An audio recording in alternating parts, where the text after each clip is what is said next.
Hello everyone, this is Noor and today's video will be about academic writing. I would like to share with you some points that would help you to improve your writing skill. In general, this video will cover points related to writing a paragraph as well as an essay. Well, there is an important question directed to you. Do you really must get our writing perfect in the first draft?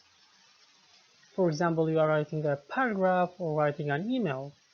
Do you think you need to get it right for the first time?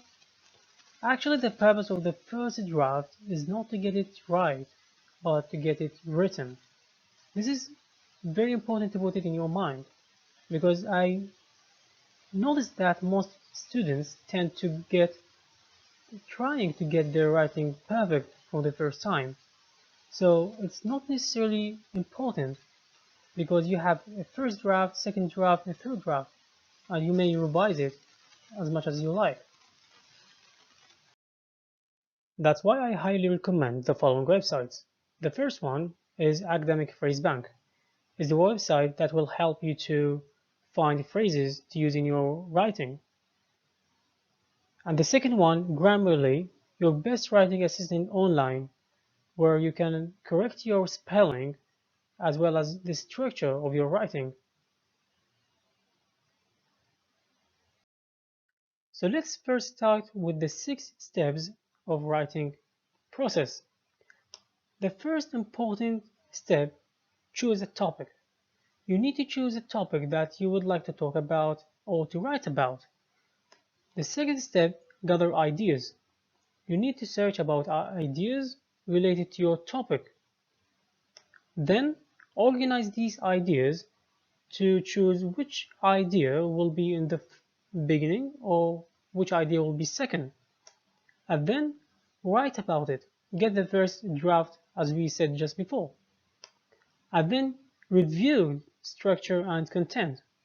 Maybe you would like to change or to add information or to edit your sentences.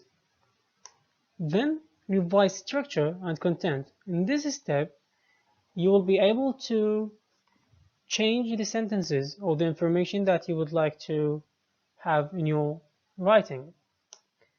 Important note, step 5 and 6 can be repeated many times. So reviewing and revising your writing can be done several times. Now let's have a look at the paragraph organization. You will have a look at different sentences in a paragraph.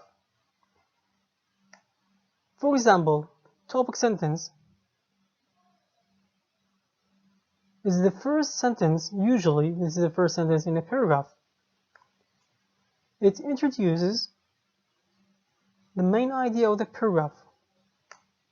Then the supporting sentence, here where you can give details. The second supporting sentence giving an explanation.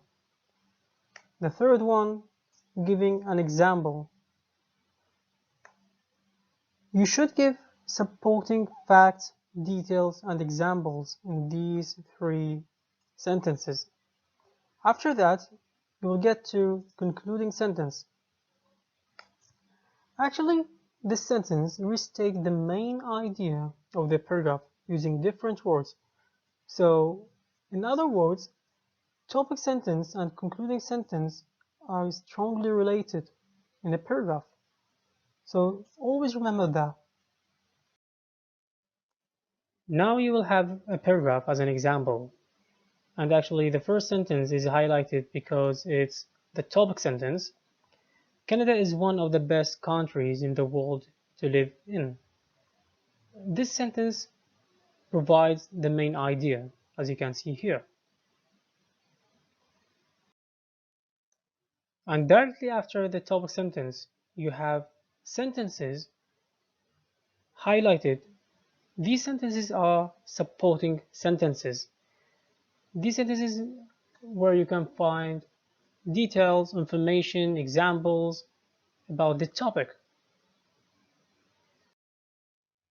After presenting the supporting sentences, you have concluding sentence. Is the sentence where you can conclude your main idea. And as we mentioned before, it's strongly related to the topic sentence. So it's actually the topic sentence but in different words. It's repeating the information in topic sentence but in other words. So in this example, as a result, Canada is a desirable place to live. It's actually repeating the first sentence. Canada is one of the best countries in the world to live in. That's why they are both connected. However, you may write different paragraphs related to different topics.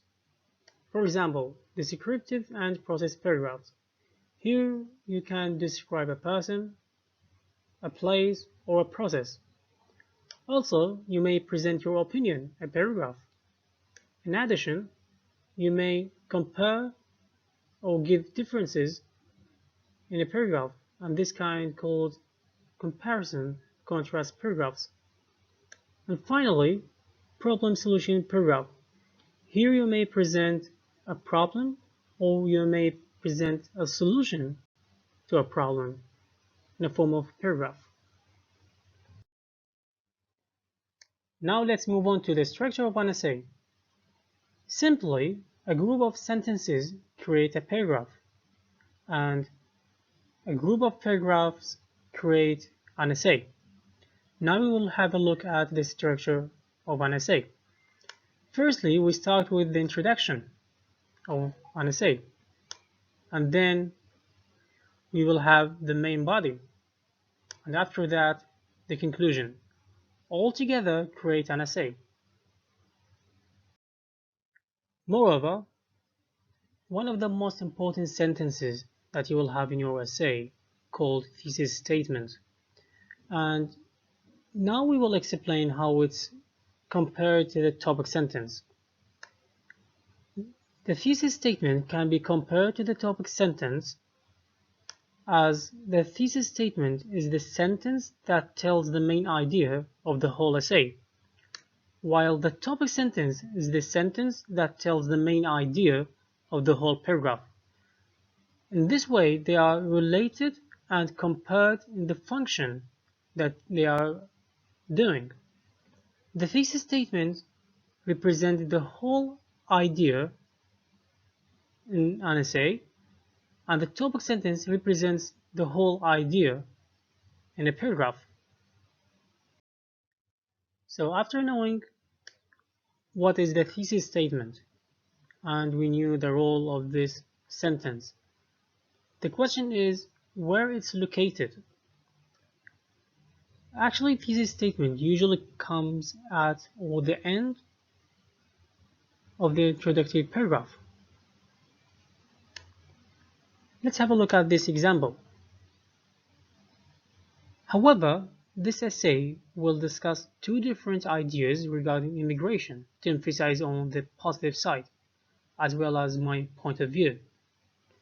This sentence called the thesis statement, and it decides the number of paragraphs because you have to discuss one point in each paragraph.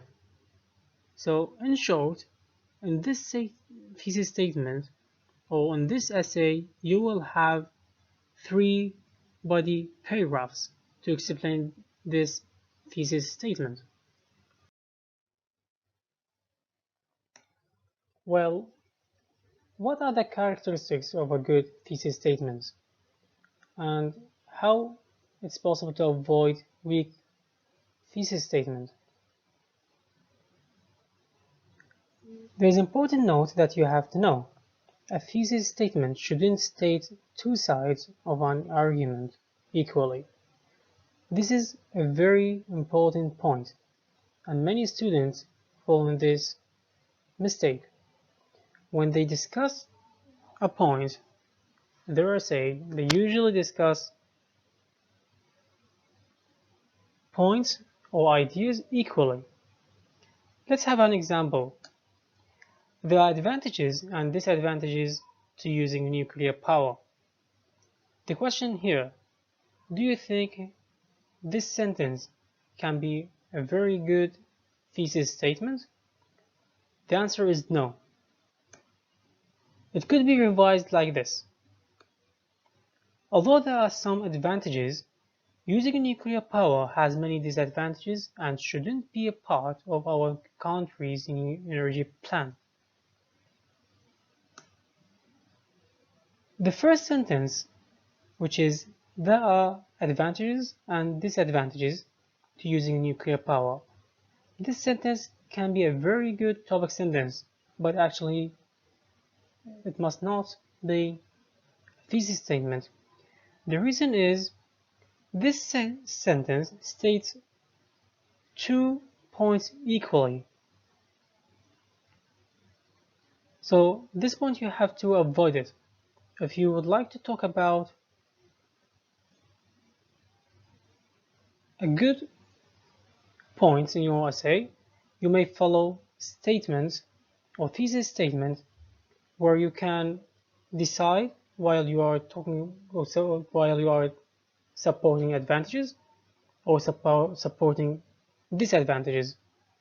But when you talk about these two sides or arguments at the same time, it can create a weak point in your essay and in more specific in your thesis statement. However, in order to write a very good essay, you have to follow an outline. And now we are going to learn the process of writing an outline. But before that, let's just remember that we have 3 parts in our essay. The first part is the introduction, paragraph, and after that we will have the body paragraphs. And usually it depends on the ideas mentioned in your thesis statement. For example, if you have 3 ideas in your thesis statements, it means you will have 3 body paragraphs. So the first main idea will have first supporting point. In your first supporting point, you will include first detail and second detail.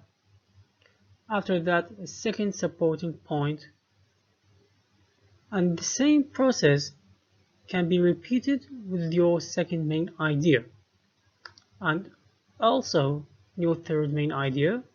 After that, you will have conclusion. Actually, you have important notes I would like to share with you. The first one is it is not important to have the same number of details for every supporting point. In other words, let's say your first supporting point had 3 or 2 details, okay, but the second supporting point might have only 1. So it's not necessary to have the same number of details for every supporting point in a paragraph.